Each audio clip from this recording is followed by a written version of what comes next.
Hey everybody, welcome back. Thanks for joining your virtual drinking buddy, and thanks for coming back for day 12 of the Advent Calendar. Yes, we are already halfway through Advent. It's hard to believe.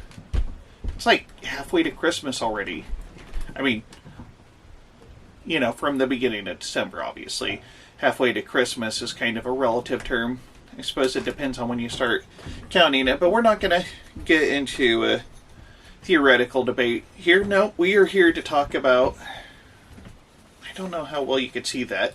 I've got a new camera. My lovely wife was kind enough to get me an early birthday present and give me a very much upgraded camera, but the thing is, with the camera, is that I have to put it back a lot farther because it's got a lot more range. So, yes, 1758... Belgian India Pale Ale. I'm pretty sure this is owned by the Martins Group. I didn't write that down. But let's go ahead and dive into the facts. 6.5% alcohol by volume. And the ingredients are natural water, as opposed to that man-made water. I don't know. Barley malt and 6 hops that include... Really, Baxter? So the cat's trying to get into the video again, or rather just, be a disturbance during the video. So the 6 hops are East Kent, Golding, Villanette, or maybe Villanette, Villanette. I'm assuming Villanette, Citra, Equinox, and Centennial. It's double fermented. It's got an EBC of 15, an EBU of 40, so approaching hoppier, pretty light in color. It's got a Plato of 15. A Plato, I've never heard that rating before. I have no idea what it's in reference to at all, but it's 15, so it's a 15 for its Plato, Plato. Anybody's got any insight, I'm all ears. Leave a comment if you know anything. Should have looked it up, but I didn't, because I don't know. I guess I just didn't have as much time on my hands as I thought. I actually had to work some overtime today, so that's why this video is getting out a little late, and obviously didn't have time to find out how Plato relates to beer. They did say that on the website that it's a balance of bitter and fruity, and it pairs well with spicy meat, Asian cuisine, or a good old cheese. Well, I don't know what they mean by good old cheese. I'm not a big fan of old cheese, because old cheese sometimes is stinky cheese, and yeah, I don't know.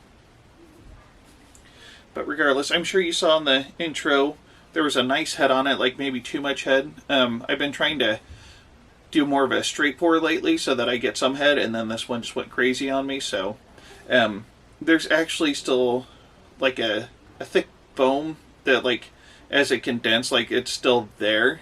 It kind of looks like the way foam builds up on a beach.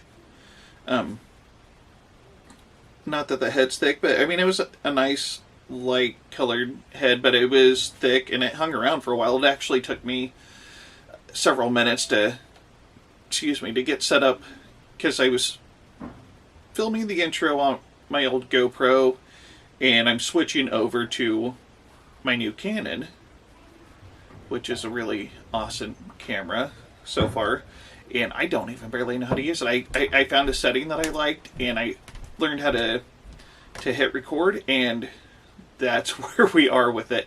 It can do so much more than the GoPro can, but still haven't learned it, so bear with me.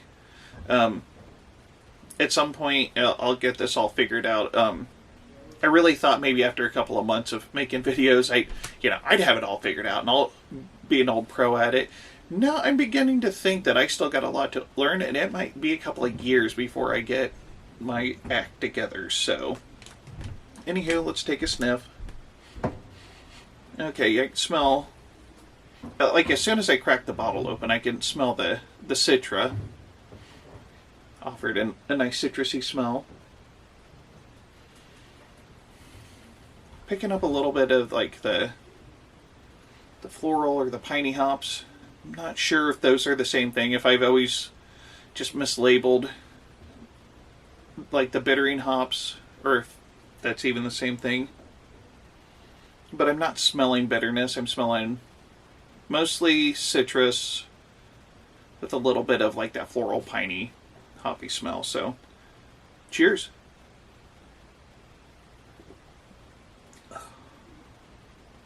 Oh wow, that is a really good beer.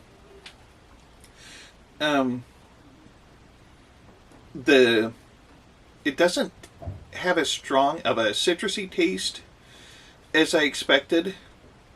And I guess maybe just from past experiences with other beers, maybe what I was expecting was a strong sweet and bitter flavor. But this is actually a light blending of both, where it's not overwhelming by any means. You kind of get both flavors at the same time. They hit the taste buds at the same time, and neither is overwhelming. It's a nice, smooth drink. I'm going to have another drink, actually. This might be one that I finish before I get done filming.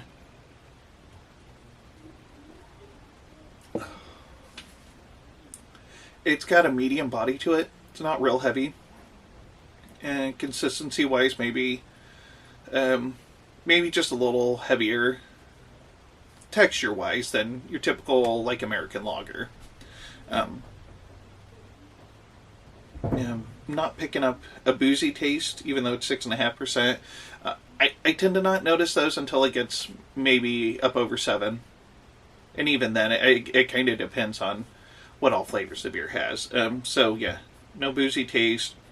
Real nice blending of the bitter. I mean, it's just a real well-balanced beer. You get more of the bitter than the fruity in the taste, but in the smell, the nose test, you get more of the fruity aromas, which is just fine with me. And I could see how this would go well with the food pairings. I'm still not sure about cheese. I mean, I would eat cheese with this, but like I wouldn't serve this beer in a cheese platter. But I don't know. That's just me, I guess.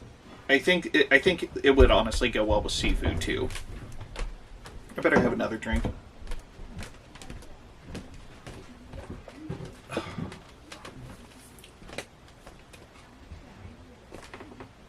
Yeah, that is a very well done beer.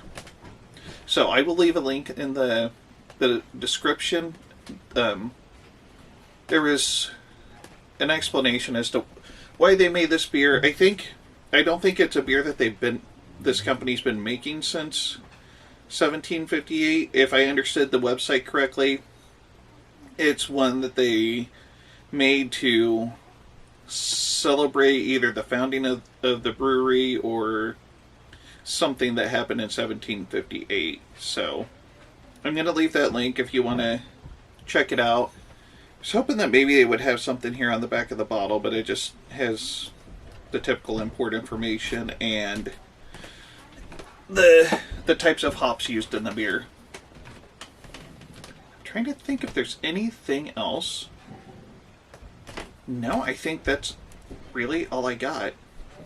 I think I've rambled on a lot longer than I anticipated, so I should really stop talking and leave it at that. So I hope you can join me tomorrow for the 13th day of Advent as we start in on the second half of the calendar. I'm excited to see what there is. I haven't seen what I'm drinking tomorrow, but I'm going to be pulling it out of the box here pretty soon and putting it in the fridge to chill.